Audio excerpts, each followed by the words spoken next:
were some high schoolers that got on, I guess, TikTok or something, and they were watching the way that we make our tea, and they're not having it. Pour that sugar in. What? Give it a little stir. Her teeth are gonna fall out. And pour that sugar in. Oh my Lord. No wonder they hate our food. Look what they're putting in there. I like the kid that said their teeth are going to fall out. No wonder why their teeth are falling out. Well, so they're watching this woman make tea, and first of all, they don't like the fact that she has taken like a pot, filled it with water, put it on the stove. Boiled a pot of water, Boiled a pot of water. And then she pours what looks like about 2.5 cups of sugar into it. And that's where they really were like, oh my goodness, this kind of thing. So the sugar, and they're snobs that it should not be in a pot on the stove. I don't know what the difference makes, but yeah. Scott has a really unique way that he makes his hot tea. So my wife just got a kettle recently. She's big in hot tea, so she uses the kettle. But I know someone, she is married to a British guy, and she's adopted a lot of the British ways, I guess. She couldn't believe that I warm up water using the microwave. I put the water in a mug and put it in the microwave. Yeah. And she's like, how can you do that? It's the kettle. You have to use the kettle. But I just use the microwave. But she's American, this girl that you're talking about. Yeah, she's American. But she's adopted a lot of the British ways, and she says, no, you can't use a mug and the microwave to warm up your water. And I'm like, why not? I'm just calling it. What? Come on.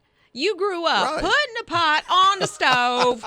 I only drink hot tea when I'm sick with like a stomach bug, but I do take hot water in a mug and put it in the microwave and heat it up and put hot chocolate in it.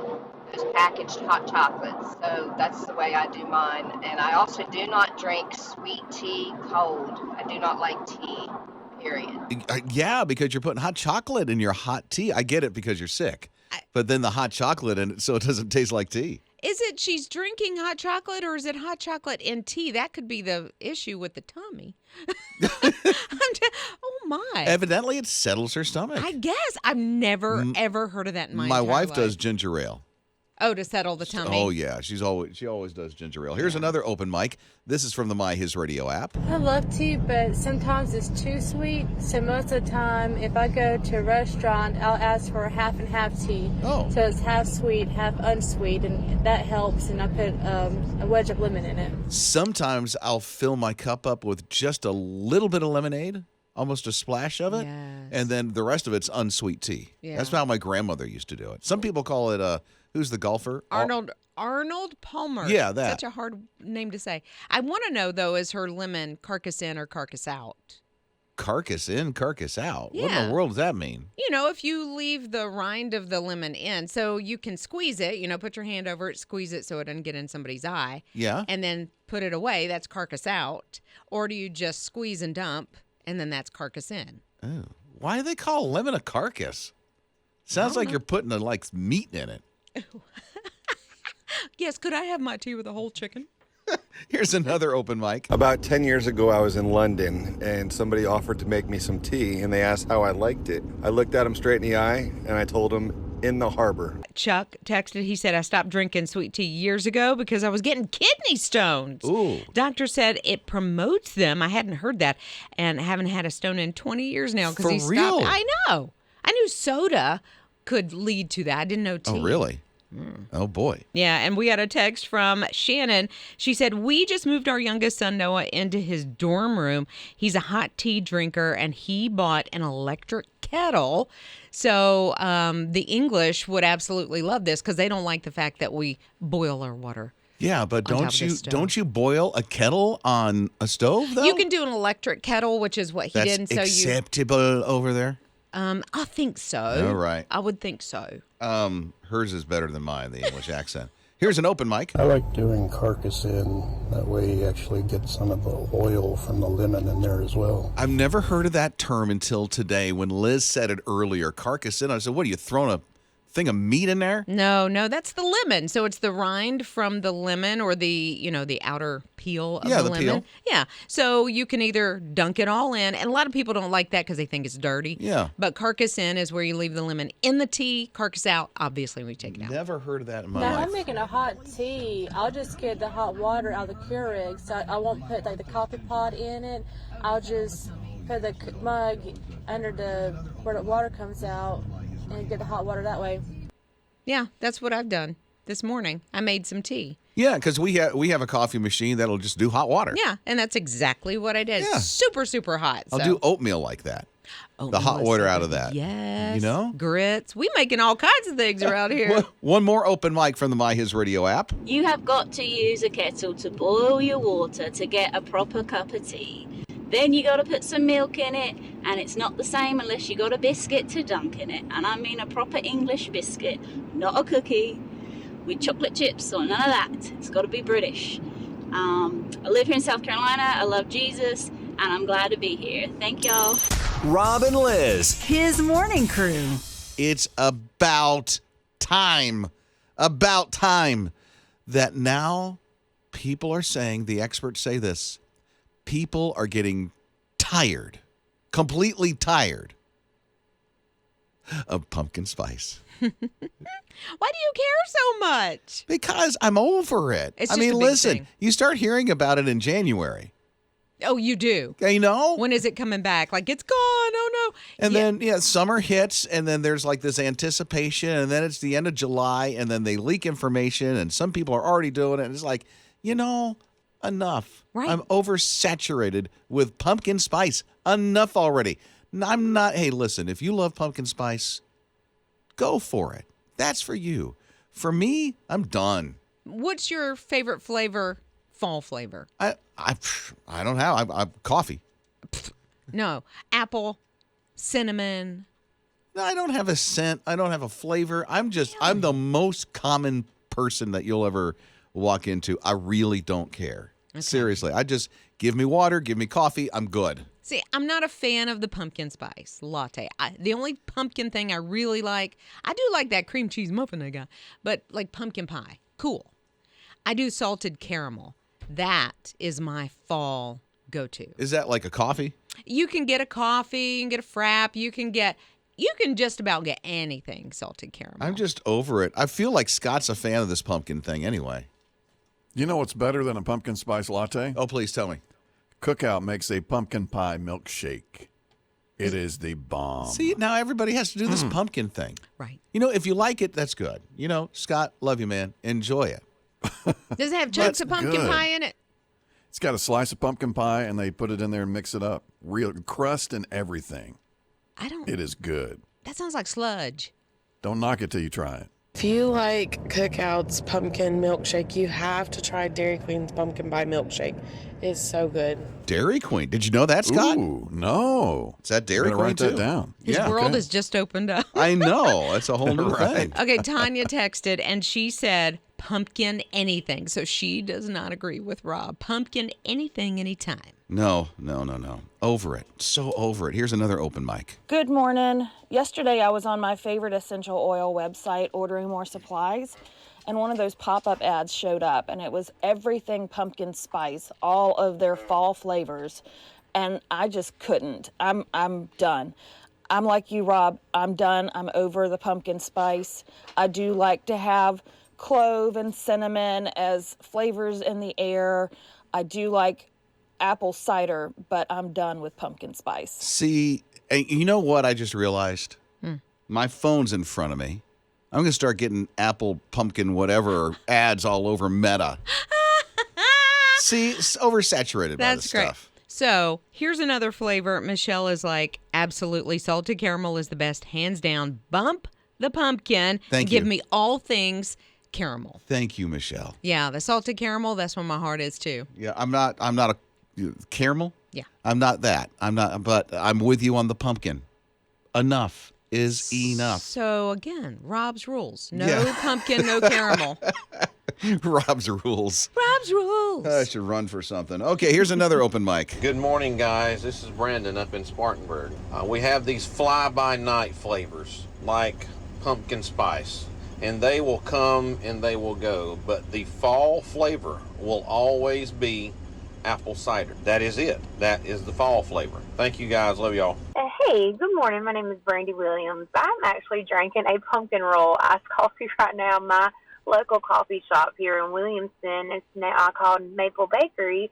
They actually have flavors of the month, and that is one of their flavors of the month this month, along with a caramel apple butter latte and a lot of other ones. But yes, I could drink pumpkin spice all year round. I absolutely love it. So I don't know why, but normally I'm all about pumpkin, and especially my mom's pumpkin bread. Like every year she'll buy the Libby pumpkin mix. She'll go crazy and buy every single box that she can find. But this year I'm not feeling pumpkin. I don't know why. Maybe I had too much of it last year.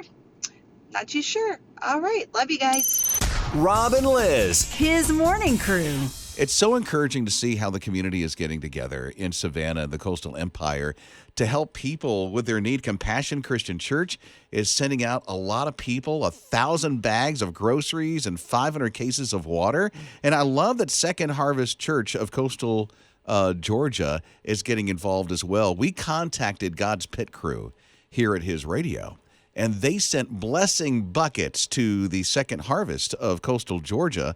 And now the Salvation Army is involved, and they're getting out these blessing buckets from God's Pit Crew. It's so encouraging to see the people that are gathering together in our own local community in Savannah and helping each other. Yeah, and that is what we here in this country do best. When we see people in need, immediately jump in action. Okay, what is it I can do? And then you tap into other resources like God's Pit Crew, like, the American Red Cross, whoever is going to show up, boots on the ground and help. That's just what you do. But it's the community and the volunteers there locally that make such a huge difference. One of the things about the blessing buckets that I love is that it's literally a huge honking big bucket. If you go to hisradio.com, you'll see that we have it posted there. So Liz and I did a video so you can see what a blessing bucket is all about.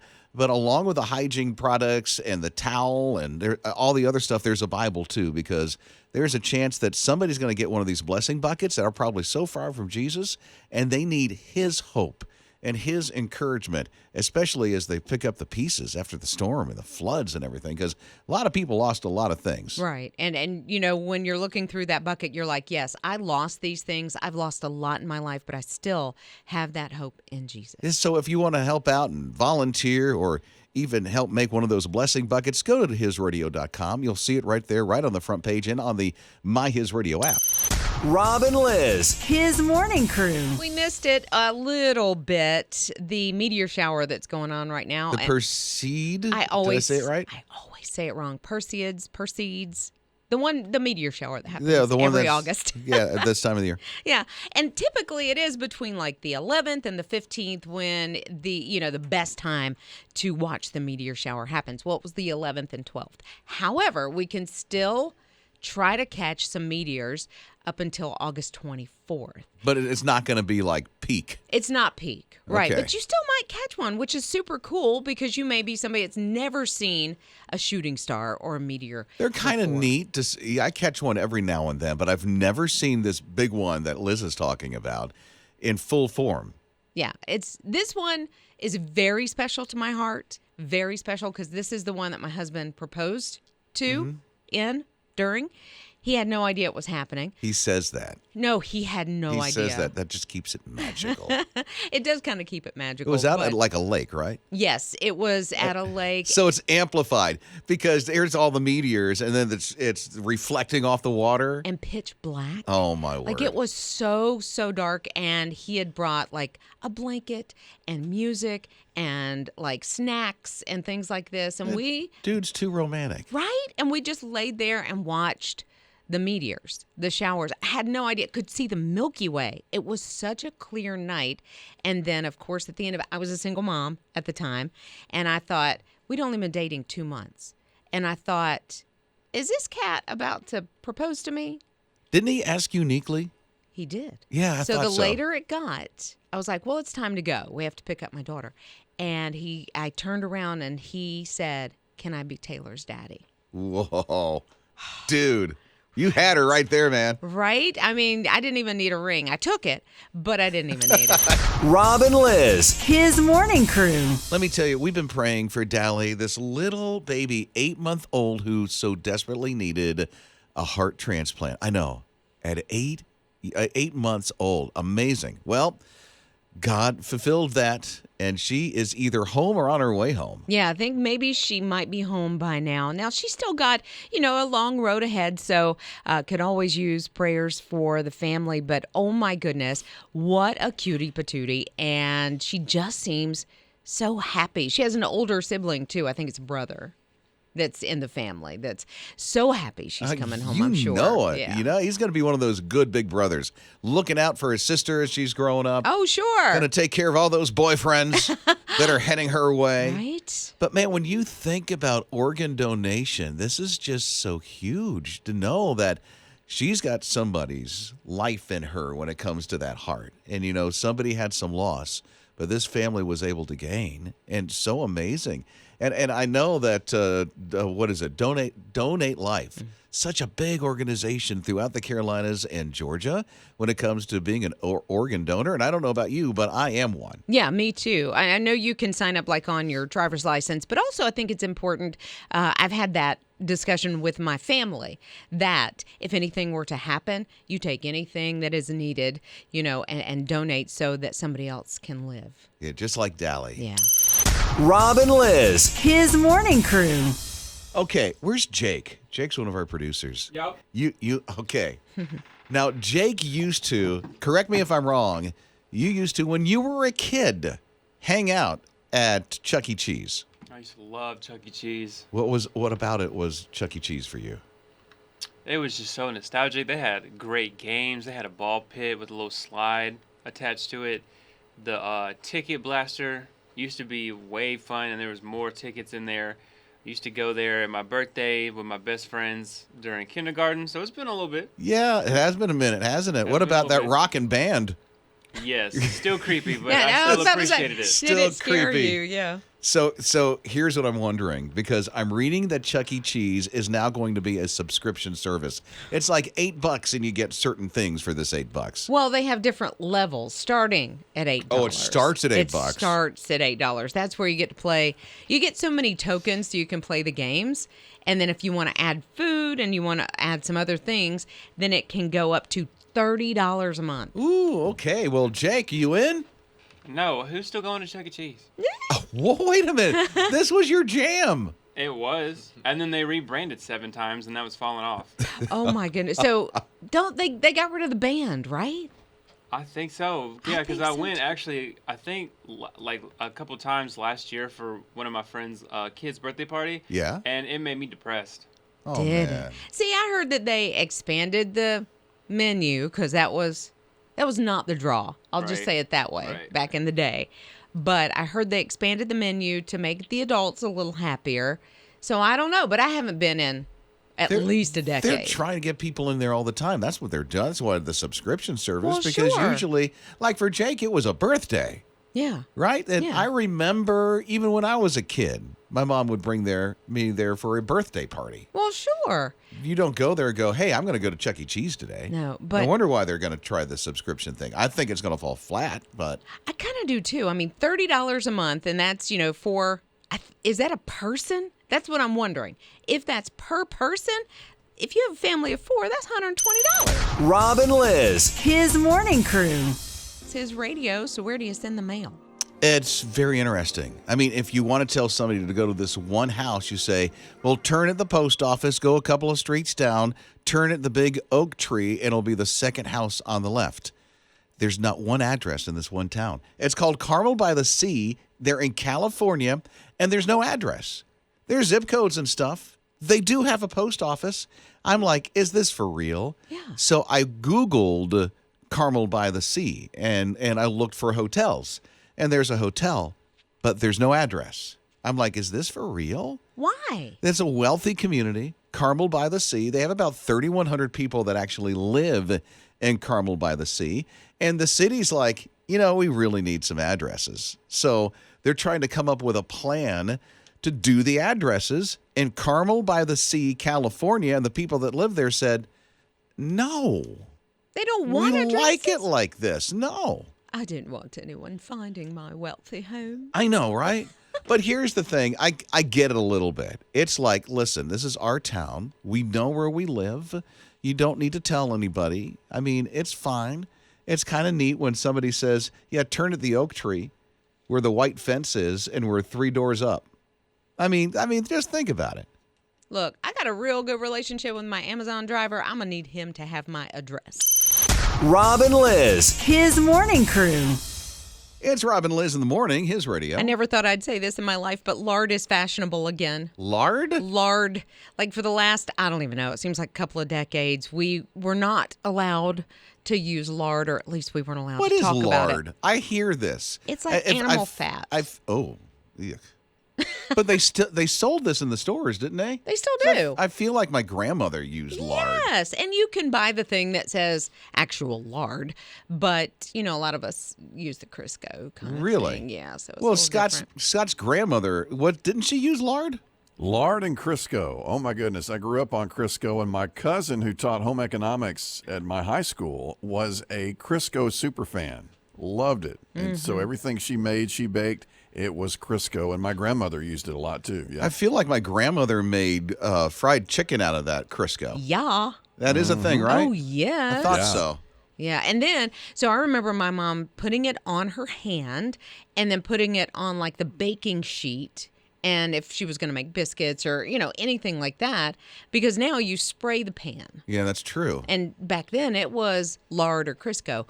But I mean, if you want a really good, as we're getting, as we are turning the corner toward the holiday, you'll want to use lard in your pie crust.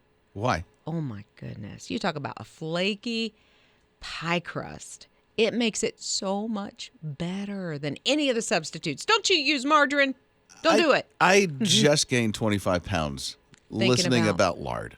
Well, it's not the healthiest thing, but anything in moderation is okay.